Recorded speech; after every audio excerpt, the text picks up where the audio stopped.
It's one small step for man, one giant leap for mankind. Hey guys, this is Heavy Gaming here, and I got a question. How does playing console level games on mobile sound to you? I'm sure it sounds great with Google Stadia and xCloud by Microsoft coming out eventually. And we're all excited, right? Well, I have an example of it by Sony. It's the PS4 Remote Play app, currently only usable on Sony devices, their mobile devices, as well as more recently iOS devices. This is just an example of it on the iPad. And I don't think many people have realized that Sony has already taken this step in the direction of streaming your games.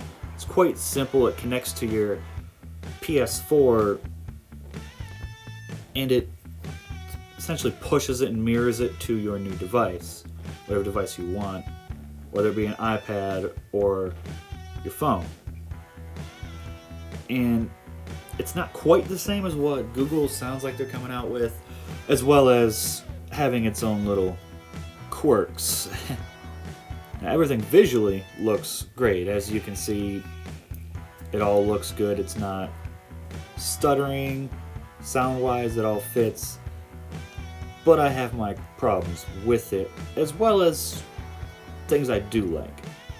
So for example, Spider-Man, we all know is a gorgeous game, looks fantastic.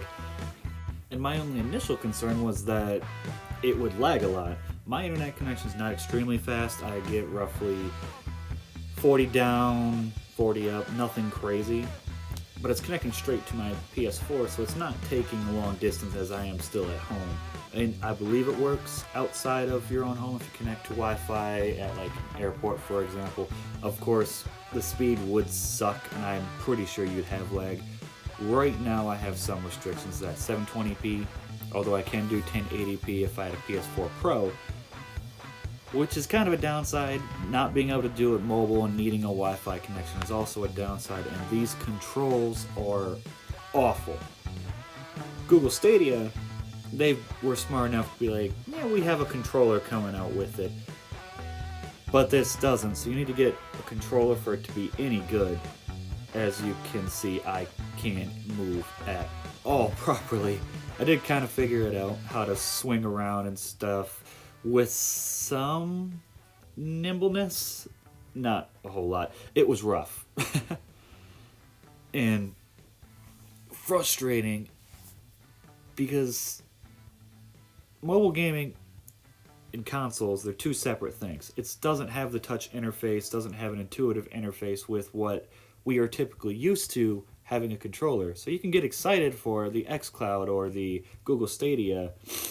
This is a solid example of why just be a little bit alert and pay attention to it when it comes out to what issues they might be having. I think lag will be the biggest issue, especially mobile until 5G is a big thing. Then it could be reduced to minimal lag, and it also depends on server locations and many other things. All these things go into effect in making this good. This PS4 Remote Play works well because it's connecting straight to your PS4, not from a very far distance. You're not, country over, nothing crazy like that. And you're not miles and miles away from a server.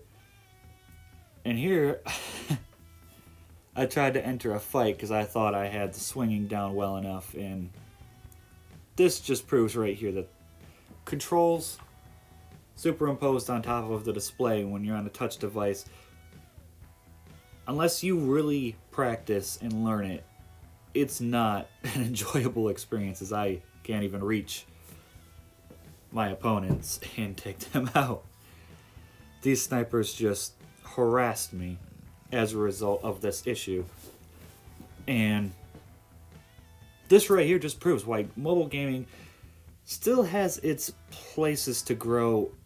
These phone companies, if they want to focus on gaming, really need to have their own controllers made by them for it to have any level of success.